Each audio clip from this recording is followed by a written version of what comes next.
नमस्ते, हजुरहरूलाई हाम्रो चुलामा स्वागत छ। आज चाहिँ मैले रहु माछा नतारिकन माझी तरिकाले पकाउने रेसिपी लिएर आएको छु। हजुरहरूले सुरुदेखि अन्तिमसम्म हेरेर साथ दिनुहुन्छ भन्ने आशा गर्दछु। मैले चाहिँ रहु माछा लिएको छु 1 केजी, बजारमै जिउँदै माछा लिएको, काटिओरी ल्याएको छु। पखालीओरी मैले चाहिँ एउटा बाउलमा राखिसकेँ मोल्नको लागि। नुन थोरै लगाएको छु, बेसार पनि थोरै। कश्मिरी धुलो खोर्सानी आधी चम्चा, जिरा धनियाको धुलो आधी चम्चा, अदुवा लसुनको पेस्ट पनि आधी चम्चा,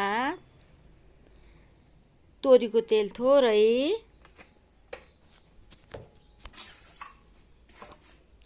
अब हामी चाहिँ मिक्स गर्नुपर्छ मजाले सबै। अब कागती पनि राख्नुपर्छ हामीले। कागती राख्दाखेरि चाहिँ टेस्टी पनि हुन्छ, माछा पनि कुड्कदैन। मैले चाहिँ आधी कागती राखेको छु। अब हामीले सबै मोल्नुपर्छ।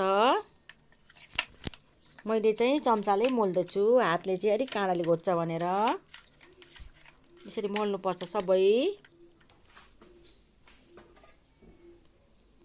अब हामीले चाहिँ छोपेर राख्नुपर्छ। अब यता चाहिँ हामीले कराई बसाइसक्यौँ। अब कराईमा चाहिँ मैले तोरीकै तेल लगाउँदैछु 3-4 चम्चा, मेथी दाना थोरै। माछा मासुमा चाहिँ तोरीको सर्सिउँको तेलै मिठो हुन्छ। जिरा दाना पनि थोरै,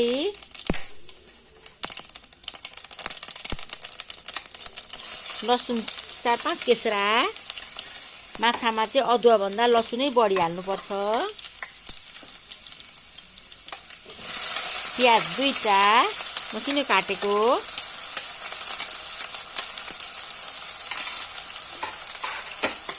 अब हामीले फ्राई गर्नुपर्छ। प्याज चाहिँ फ्राई भएकै मिठो हुन्छ।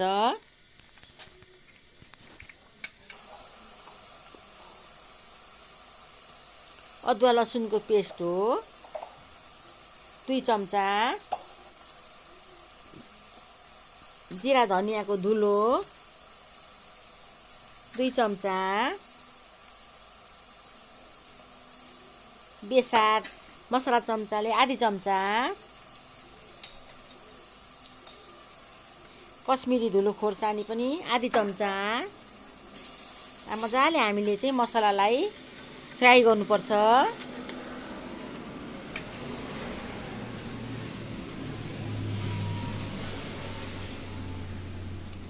अब टमाटर मसिनो काटेको टमाटर मैले 4-5 वटा लगाएको छु। अकबरे खोर्सानी हो एउटा। हजुरहरूले पिरो थपघट गर्न सक्नुहुन्छ, अकबरे त पिरै हुन्छ। मैले एउटा मात्रै लगाएको छु हरियो। नुन स्वाद अनुसार, अघि माछामा पनि लगाएको छु। विचार गरेर लाउनुपर्छ नुन लाउँदा। अब मजाले चलाउनुपर्छ।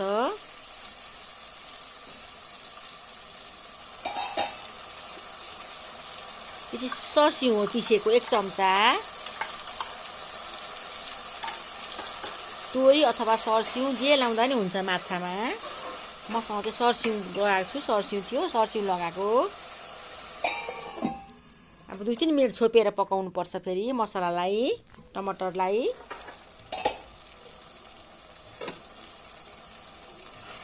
आफै चलाउनुपर्छ हामीले मजाले।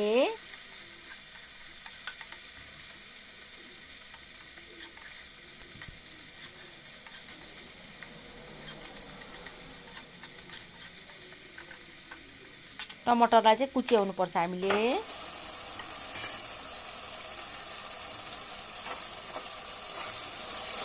थोरै पानी लगाएको मैले त्यो सर्सिउँ राखेको बटुकोबाट।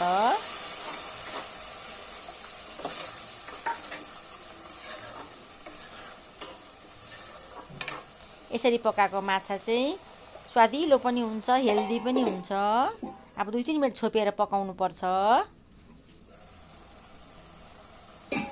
ल हेर्नुहोस् त, सबै तेल छोडिसकेको छ मसलाले। अब हामीले सबै डाडुले कुच्याउनुपर्छ टमाटरहरूलाई।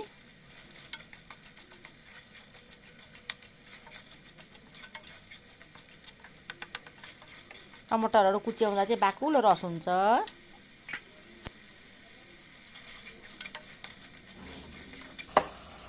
यसरी तेल छोडिसकेपछि चाहिँ हाम्रो मसला पाक्यो। मैले चाहिँ चामल पखालेको चौलानी लाएको, सुरुको फ्याँकेर पछिको चाहिँ। पहिला माहरूले पनि यसरी नै चौलानी लाएर पकाउनुहुन्थ्यो माछामा। बाक्लो रस पनि हुन्छ, मिठो पनि हुन्छ चौलानी लाएको चाहिँ। अब छोपेर हामीले उम्लिनु छोडिदिनुपर्छ। र यता माछा पनि मैले यता मसला पाकुन्जेलसम्म छोपेर राखेको थिएँ। ल हेर्नुहोस् त,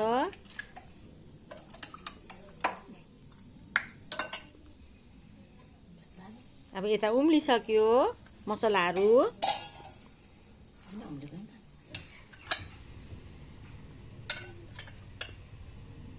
अब हामीले माछा राख्नुपर्छ। अघि मोलेर राखेको माछा हो। यो चाहिँ नतारिकन पकाएको गाउँले तरिका नि भनिन्छ, माझी तरिका पनि भनिन्छ।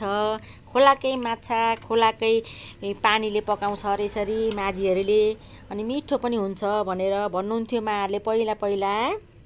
मैले पनि यसरी पकाएको। यसलाई धेरै चलाइरहनु नि पर्दैन।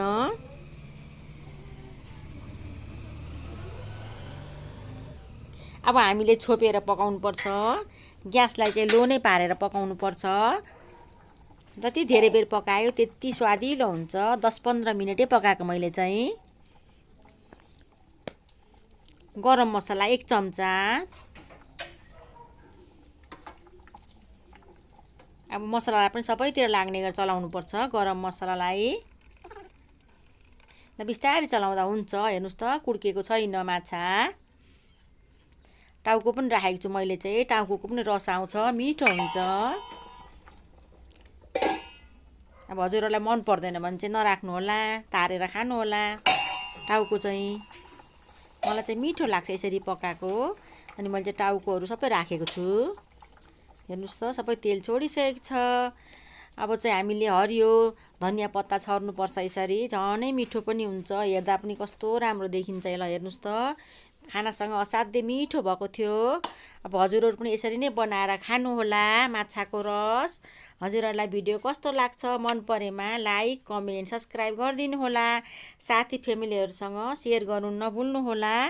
हजुरहरूको दिन सुखमय बित्योस्। धन्यवाद।